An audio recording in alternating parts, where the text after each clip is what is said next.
Hey everybody, it's Greg again. It's another edition of Unbreakable, the podcast. It's Saturday and it's August the 30th. All right. We're going to talk about those Phillies, huh? But before we do, just a couple of things here, huh?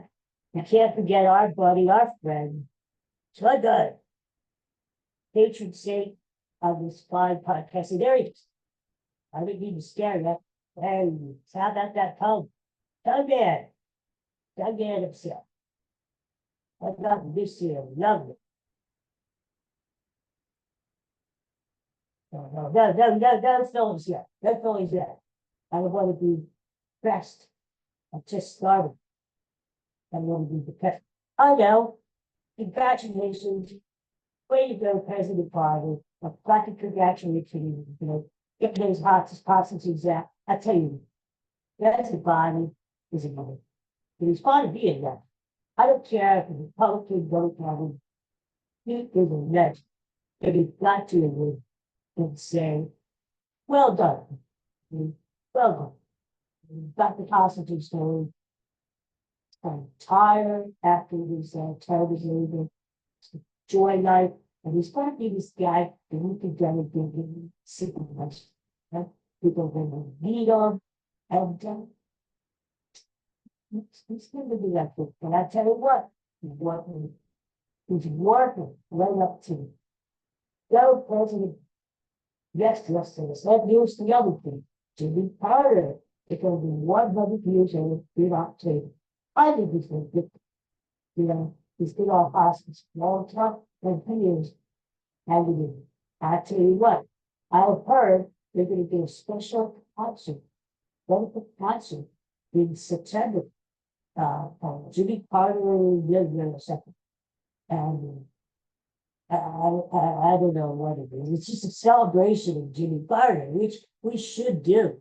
He he wasn't that great of a president, but he's a great man, a great man. Not just because he's living to almost 100 years old, but because think about uh, what he did after he was president. He worked for Habit uh, for Humanity, building all his houses. He wrote all his books. I mean, I would say Jimmy Carter, had a better afterlife as president, after the presidency, than he actually did being president. The 70s were just a real funky time, Uh, there was a lot going.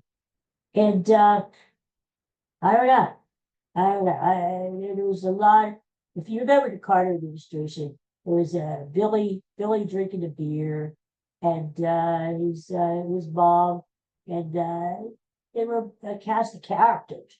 They're like you picked the Beverly Hillbillies, you know. But I always admired President Carter, and I admire him even more for what he did after he was voted. So kudos to him. Kudos to him. So um, oh, did you hear about overnight? Did you hear about this thing where Sherelle Parker, who is the mayor of Philadelphia, uh, either accidentally released a video, or maybe it was done on purpose. I don't know, but it was a video she had made recently congratulating Josh Shapiro, our governor, for being picked as the vice president uh, running mate with Kamala Harris. Whoops, oops. And I heard, Kamala Harris is, wasn't too pleased about it because she hopes to make the announcement probably Monday-ish, because she's going to be campaigning in Philly. I believe it's going to be at Temple University Tuesday. So that wasn't too good that leaked out. But so people are saying it was either an oops moment, somebody made a mistake, or maybe it was done on purpose. So they would kind of see what the public reaction was to Josh Shapiro being nominated. So we'll find out, right? I mean, we'll find out just like everybody else. So But that was kind of interesting. So, yeah, well, okay, I killed enough time. Let's talk about the Phillies. Okay. If we must. Well, the Phillies went down in flames again last night, 10-2. I stayed up late to watch it. And oh, here's the thing. I very rarely turn the Phillies off during the game. I did last night. They were losing 10-0. And there was no hope. There was no hope. I mean, after the second inning, they were losing 8-0. I mean, what the hell? So, I do have a couple of theories if you want to hear them. So, I think there is something going on in that clubhouse. Oh, I call it the Whit Merrifield curse, the curse of Whit Merrifield. They had Whit Merrifield on the team, and he wasn't really contributing much. He was a part-time player. He used to be a great player over in Kansas City, Toronto. He's a shell of himself. He's seen his better days. Anyway, he was with the Phillies, and then they got rid of him. They released him, and he signed with the Atlanta Braves. Well, wouldn't you know it? Since then, the Braves have taken off. The Braves are hot, and they are only 4 games behind the Phillies now. 4 games, 5 games, 5 games. They're catching up. They're catching up. So, maybe it is what Merrifield. I don't know. He's not that good of a player anymore.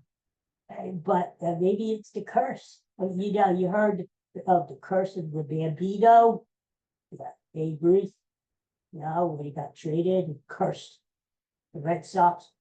Well, maybe it's the curse of the Whit Merrifield, right? The curse of the Whit. I don't know. But it's just it's very, very sneaky, because why were the Phillies doing so good that they had Whit Merrifield, and then they get rid of them and they're doing lousy, and all of a sudden the Braves are doing good, right? Anyway. I just think too that this team is just messed up and messed up. Not their pants, not poopy pants. What I'm talking about is, I'll tell you this. I was disappointed. Let's put our cards out on the table.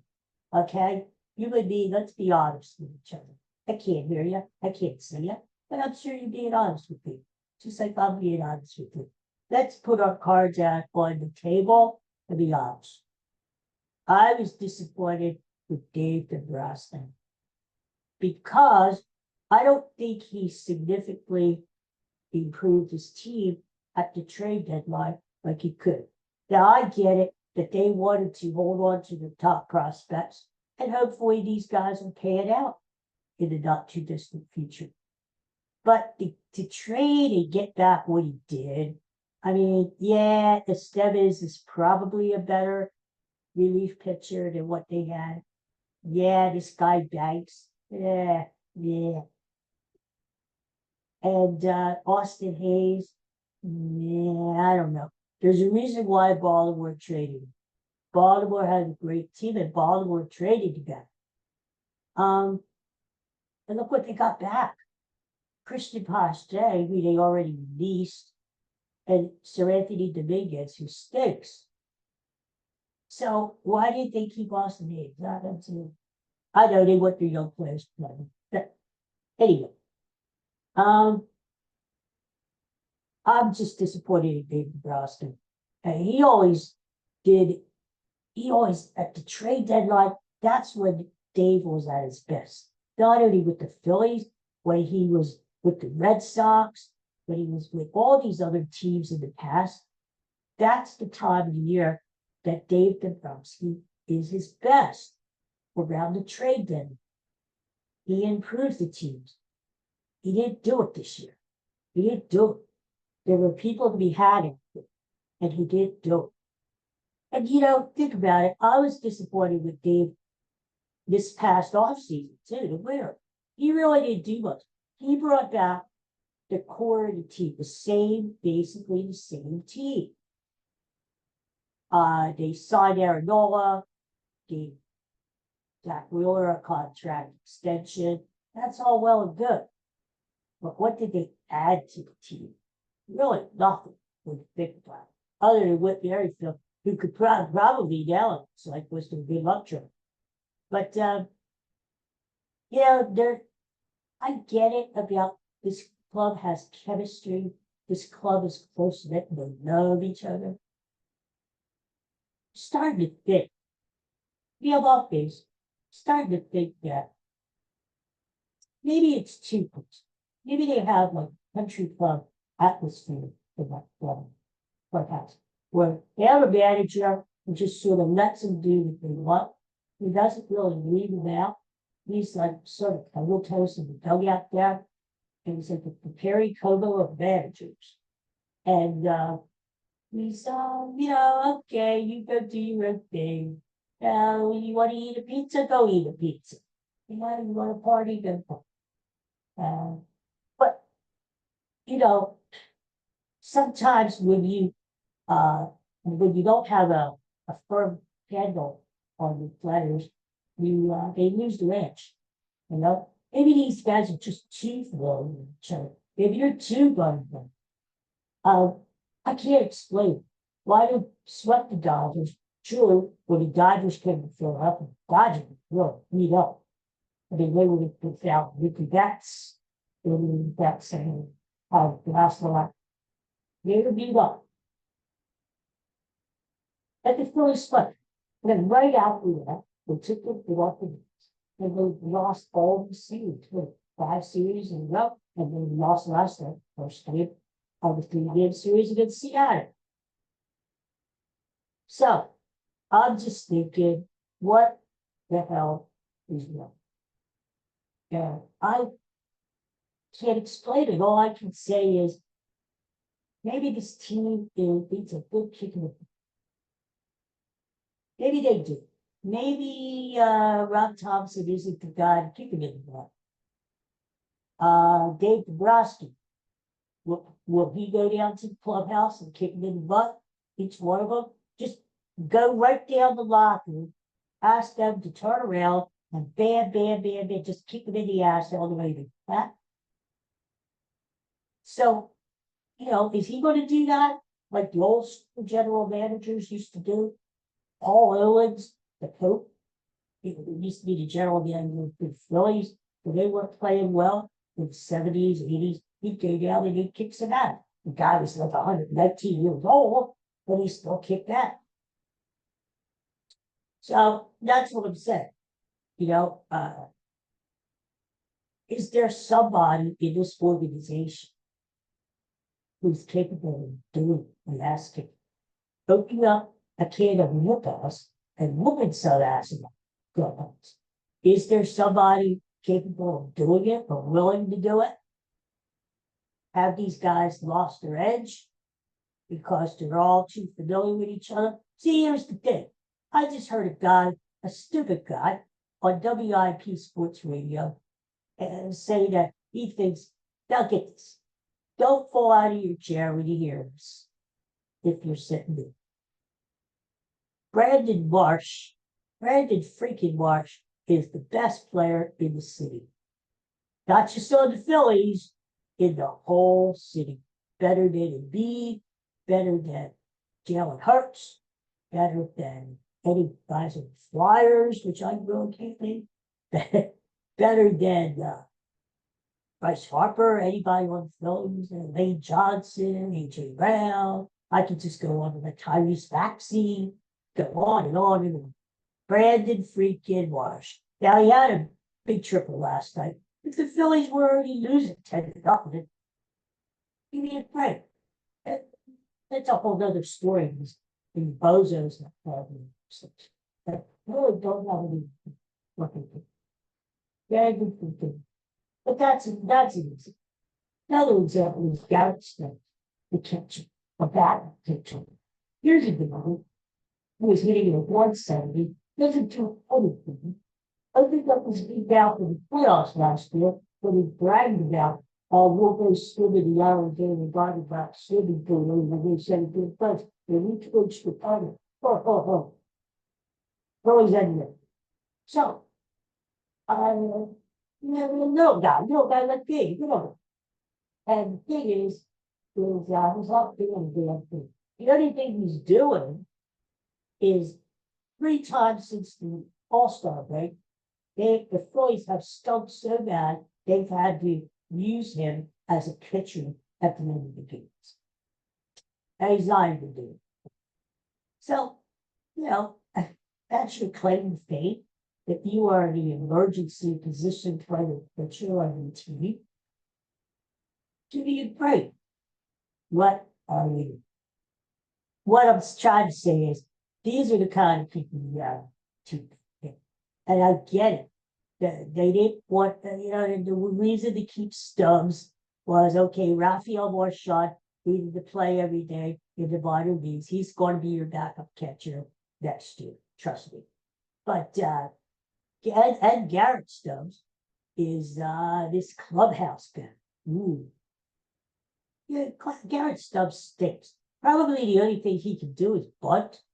He's a great bunter. I'll give you that. He's a great bunter. He can drag a bunt like nobody else I've ever seen. Like Vic Davalillo, you old school guys out there who Vic Davalillo is. He helped to kill the Phillies back in the 70s in the playoffs. So that's what I'm saying. Maybe this team is too close. Maybe they, we'll take the gas up. We'll turn it on when we need to. Just call it, wake us up when it's time for the playoffs. Okay, bye bye, choo choo. Oh. Anyway, so that's all I'm saying. Maybe the team's too close. Maybe they've lost their edge. Maybe they need a swift kick in the Otherwise, I don't know what to say. Bryce Harper is like, what, 1 for 36 now or some damn thing? I don't know what his problem is. I'll tell you what, though. I mentioned this on the show the other day about being the Phillies' new hitting coach. Damn the wheelchair. I don't care. I'll go and be the hitting coach. Could I do worse? At least I would say to these guys, listen, boys, stop swinging for freaking home runs all the time. Don't be swinging so hard. Cut down your swing. Did you ever hear of the phrase choking up ball in the bat? Well, maybe you could try that sometime. Make contact. If you put the ball in play, anything can happen. And stuff like that. They strike out too much. They're not clutch. They don't hit in big situations with men on big. Seems like they get all tight. They get tight. And they all try to hit home runs. Oh, I'm going to be the guy who hits the grand slam. Oh, instead of getting a nice single, which keeps the rally going. Yeah. So I sound like my grandma. So but I think that's true. Now, whether it's the hitting coach and what these guys have in their heads, or whether it's analytics, launch and lift. But there's a time and a place for everything. You got the bases loaded, and you just need to make contact because the other team is giving you a run if you put the ball in play. That's the time when you might want to think about putting the ball in play, not swinging from your heels and trying to hit it. Put the ball in play, damn it. So, I just think they're screwed up. They're screwed up in the head. I think the starting pitchers are tired. Live, tired. And, look at tonight. They're in Seattle. I get it. A long flight. In a way, last night is not surprising because you could say, okay, they had a day to get over their jet lag, but they seemed like they were still jet lagged. Like, and but tonight, a bullpen game, Kobe Allard, Really, a bullpen game early in August? You don't have anybody who can be the fifth starter. I mean, granted, Spencer Turnbull is still hurt. Taiwan Walker states even if still hurt. You don't have anything. If you can bring it from the body leagues, Vic Abel, we always hear about Vic Abel. Vic Abel was Vic Abel. I guess Vic Abel ain't able. Bring up what it is, guys, and let him be the start. Why would the bullpen? This analytics stuff is killing me. I know I'm an old geezer. I know I'm 880 years old. I know. I hear all these guys out there. Well, the analytics are good. Yeah, that analytics. Stop. Stop it. Stop it. So, all I'm saying is that, yeah, I'm the one who's saying the Phillies are going to win the division. The Phillies will win the National League. The Phillies are going to win the World Series. And I believed it. I believed it. I'm not so sure anymore. Here's the deal. I haven't given up on the Phillies. Definitely they're going to be big playoffs. How could they not at this point? But I look at the schedule coming up. And I see that the Phillies have 2 more games in Seattle. I see they go to LA and play the Dodgers for the league. Now, don't forget, LA is going to be up for revenge because the Phillies swept them in July.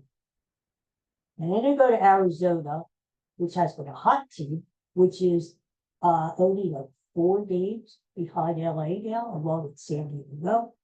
They're both making charges at the Dodgers.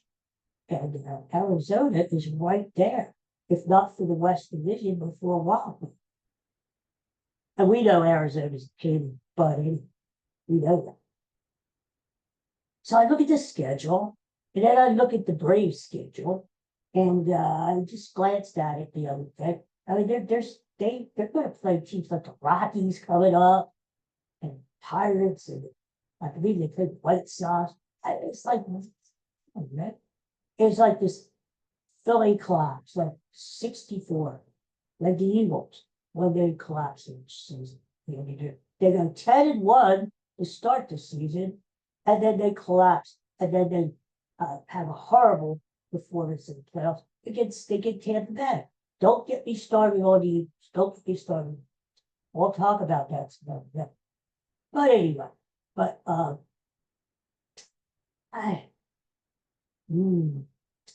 you know what I'm going to do? I'm taking the night off because I'm going to go see a Beatles cover tonight that's selling with the Beatles 1964. I saw them about 7 years ago, and they were great. They're about the best Beatles cover band I have ever seen.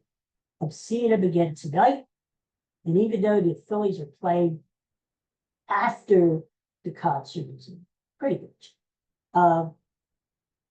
I need to get away from the Phillies. I'm sorry to say that. Do you see me wearing Phillies gear today? This is an Iron Pigs hat. It's not a Phillies hat. Otherwise, I'm going to have a stroke. I'm going to have a stroke. I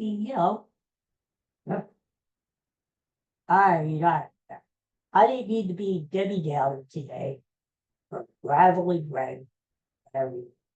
I'm just upset as you are about this team. I had high hopes for this team, and I still have a couple games to attend, including at the end of the month against the stinking, rotten, cheap Astros.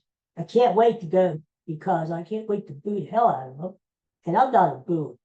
If you ever went to a game with me, I do not boo. I do not boo. The Astros, I will boo because they never got theirs because of the pandemic. But that's another story. We'll talk about this. I'm looking forward to this with Phillies at the end of the year. And they're playing like crap. Oh, the old diarrhea Phillies. All right, I gotta go before I do have that straight. Everybody have a good day. Have a good Saturday. And tomorrow's Sunday. Even God rested. I may not be on, or I may be on. It depends if there's anything to talk about. If not, I'll be back Monday. I think I'm gonna have two shows on. I'm gonna have a regular weekend review about sports, politics, everything. We're gonna review. And then Monday, I'm gonna do another show, TV classic of the week. Last week we did Bewitched, and I think I've got I didn't see it today. There were 84 views. That's great. I'm glad you enjoyed these TV classics of the week. I do too, because it brings back a lot of memories. And I want to get on there and find it, watch it. It's like, you know what? This was a pretty good show. It's better than a lot of the crap they have on now. So, yeah, we'll come up with another TV classic on Monday. So if I don't see you tomorrow, I'll see you on. All right, everybody, have a good day. Go Phillies tonight. I'm with that on. I'll tell you that right now. Go Phillies. And see ya when I see you. Peace and love, everybody. Take care for now. Bye. Oh, I've got to tell you. I almost had a stroke when I woke up this morning. You know what I did? I woke up, opened my eyes, and I turned on the news. Here, my favorite action news. Love action. I love everybody. Action news. I've been watching it since I was a kid. And they changed the background. You know where the news people sit in the background there and have pictures and stuff like that. Changed it. Now, I don't know if it's temporary or permanent thing. Maggie Kent was on. I don't think. Here's the thing. Now, instead of the blue screen in the back and pictures, they got a picture of the newsroom. I don't see anybody walking around, but so I'm like, is that real?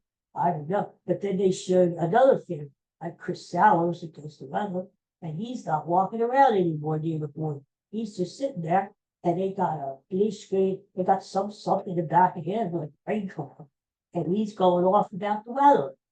Well, if this is going to be the case, we're never going to see these people below the waist. We're not going to see them eat. We're not going to see them.